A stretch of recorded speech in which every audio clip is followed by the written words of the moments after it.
అందరికి కూడా శుభాశీస్సులండి. కడుపుతో ఉన్నటువంటి వాళ్ళకి, గర్భవతులుగా ఉన్న స్త్రీలకి రాబోయేటువంటి గ్రహణం 12 రాశుల వాళ్ళు ఎవరైనా సరే గర్భవతులుగా ఉండవచ్చు.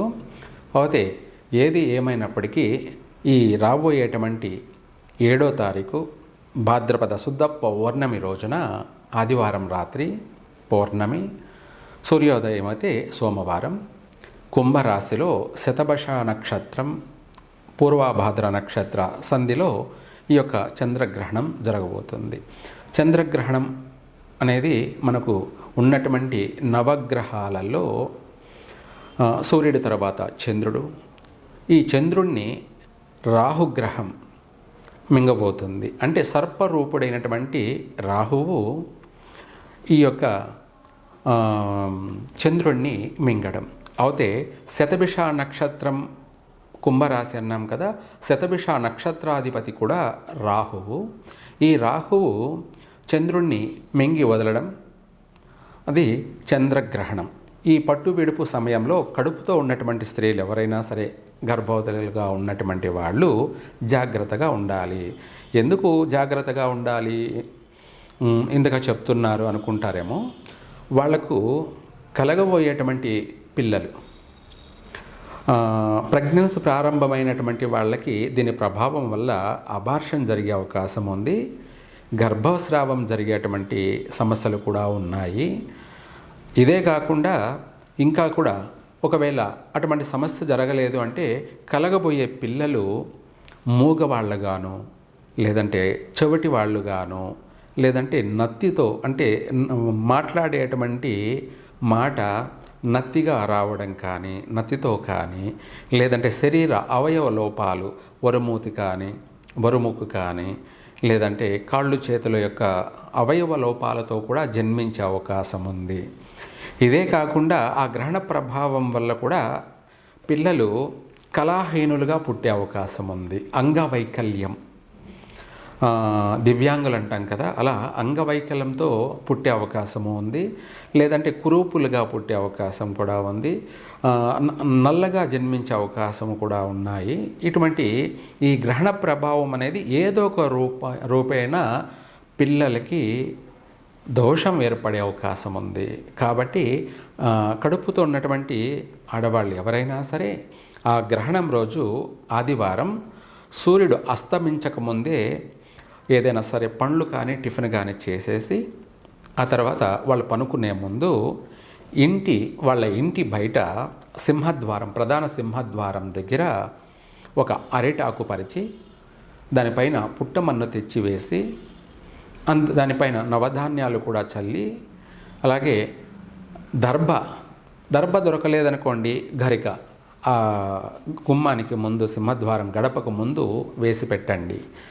అలా చేయడం వల్ల గ్రహణ ప్రభావం అనేది గడప దాటి ఇంట్లోకి ప్రవేశించడానికి వీలుండదు. విషగాలి కూడా ప్రవేశించడానికి వీలుండదు.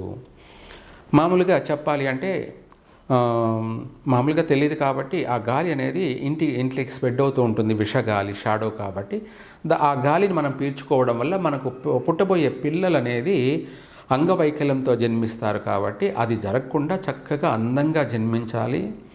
ఏ అవయవ లోపం లేకుండా పిల్లలు బాగా పుట్టాలి. అందుకనేసి ఇదే కాకుండా వాళ్ళు పనుకునేటప్పుడు వాళ్ళ మంచం దగ్గర ఒక రాగి పాత్ర కానీ, ఇత్తడి పాత్ర కానీ, లేదా వెండి పాత్ర అయినా సరే, లాస్ట్కి ఇవి లేకపోతే ఏదైనా మట్టి పాత్ర అయినా తీసుకొని అందులో పసుపు నీళ్లు నింపి పెట్టండి మంచం దగ్గర పక్కన. ఎటువంటి నెగటివ్ కూడా, దరితాపులు కూడా రాదు. ఇంకా కూడా మనం సింహద్వారం ముందు ఇలా చేశాం కాబట్టి ఆ గ్రహణ నీడ ఛాయలు అనేది మన ఇంటిపైన పడవు. అదే కాకుండా మంచం దగ్గర ఉన్నటువంటి ఈ పసుపు నీళ్లు కూడా మన చుట్టూ మనకి పాజిటివ్ని రిలీజ్ చేస్తూ ఉంటాయి. ఇంకా కూడా చెప్పాలి అంటే ఆ పుట్టమన్ను తెచ్చుకున్నాం కదా, ఆ పుట్టమన్నుతోటి మన కడుపుకి, బొడ్డుకి రాస్తూ నేను చెప్పిన ఈ మంత్రాన్ని పఠించారంటే ఎవ్వరికి కూడా ఈ గ్రహణ దోషమే వర్తించదు. గ్రహణ పీడలే ఉండవు. ఎటువంటి గ్రహణ దోషాలైనా కూడా 10,000 గ్రహణ దోషాలైనా కూడా వాళ్లకు ఎటువంటి నష్టము కలగచేయవు, పాజిటివ్గానే ఉంటుంది. పిల్లలు చక్కగా అందంగాను ఆరోగ్యంగాను పుడతారు. చక్కగా ఏ లోపం లేకుండా పిల్లలు పుడతారు. మంచి తెలివి తేటలు, మంచి జ్ఞానము, మంచి అభివృద్ధి కలిగినటువంటి సంతానం కలుగుతారు. కాబట్టి ఈ మంత్రాన్ని పఠించేటప్పుడు ఆ యొక్క పుట్టమన్నని తేనె అయినా సరే లేదంటే ఆవు నెయ్యి అయినా సరే కాస్త కలిపి బొడ్డుకి ఇలా పొట్టకి కడుపుకి చుట్టుతూ ఓం అమృతం కలసహస్తం కాంతిం సంపూర్ణ దేహం, మనకు దేహమంతా సంపూర్ణంగా ఉండాలని పిల్లలకి, సంపూర్ణ దేహం సకల విబోధవంధ్యం వేదశాస్త్రై రచింత్యం విబోధం సులభం పక్షై ధూయామానండఘోళం సకలం సమస్త గ్రహణ దోష విష వినాశనం చింతయో పక్షిరాజం మహాలక్ష్మీం గర్భకోశం రత్నకోశం గరుడ మహామంత్రం వినియోగ అంటూ ఈ పొట్టని ఇలా రుద్దుతూ ఆ యొక్క విభూది కానీ లేదంటే పుట్టమన్నైనా సరే, పుట్టమన్న దొరకని వాళ్ళు విభూదైనా సరే పట్టించి ఆ రాత్రి పనుకున్నట్టయితే వాళ్ళకి మంచి అందమైన పిల్లలు పుడతారు, ఆరోగ్యమైన పిల్లలు పుడతారు, మంచి తెలివితేటలు కలిగిన పిల్లలు పుడతారు, ప్రపంచాన్ని ఏలే అటువంటి సంతానం కలుగుతారు. సర్వే జన సుఖినో భవంతు.